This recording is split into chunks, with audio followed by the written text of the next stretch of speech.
శాసనసభ్యులందరికీ కూడా ముఖ్యమైన విషయం ఏంటంటే 16వ శాసనసభ సభ్యులు వివరాలను శాసనమండలి సచివాలయం పుస్తకం ప్రచురిస్తుంది.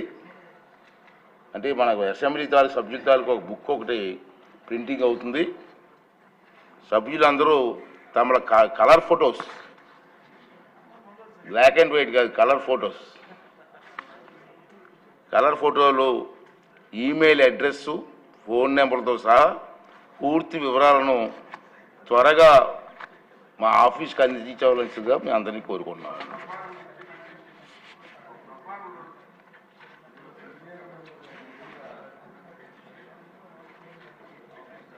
హౌస్లో ఓపెన్గా మాట్లాడుతుంది మళ్ళీ.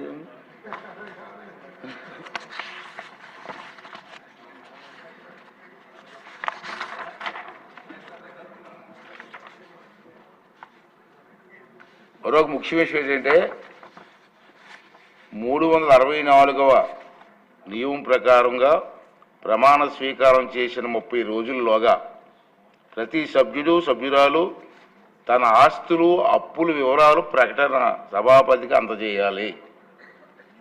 తదనంతరం పదవిలో ఉన్నంతకాలం ఆస్తులు, అప్పులతో ఏమైనా మార్పులు ఉన్నట్లయితే ఆ వివరాలను ప్రతి సంవత్సరం జూలై 31వ తేదీలోగా సభాపతికి అందజేయాలి. గౌరవ సభ్యులందరూ కూడా ఈ నిబంధనల ప్రకారం త్వరగా ఆస్తులు, అప్పుల వివరాలు సమర్పించవలసిందిగా కోరుతున్నాం.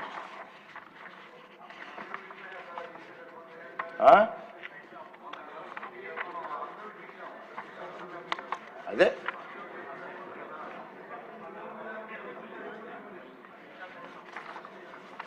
లాస్ట్ టైం మీరు ఇచ్చారు కదా, సేమ్ అదే ప్రాసెస్.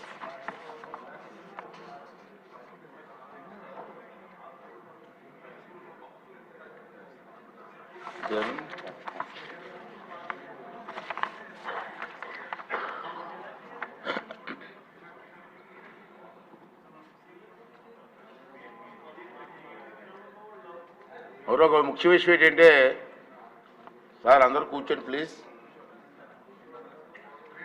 ఇదే శాసనసభలో కొంతమంది పెద్దలు ఈ మధ్యకాలంలో స్వర్గస్థులయ్యారు. వారికి సంతాపం చెప్పాల్సిన బాధ్యత మన మీద ఉంది.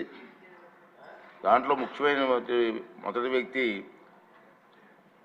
పెండ్యాల వెంకట కృష్ణారావు గారు, కృష్ణబాబు అంటాం. అతను 83 ఎన్టీ రామారావు గారి టైం నుంచి కూడా ఎమ్మెల్యేగా ఉన్నారు. అతను 1953వ సంవత్సరంలో మే 37వ తేదీన పశ్చిమ గోదావరి జిల్లా తణుకులో శ్రీ రామచంద్ర వెంకటకృష్ణ రంగారావు, శ్రీమతి అచ్చయ్యమ్మ దంపతులకు జన్మించారు. బీకాం వరకు చదువుకున్నారు.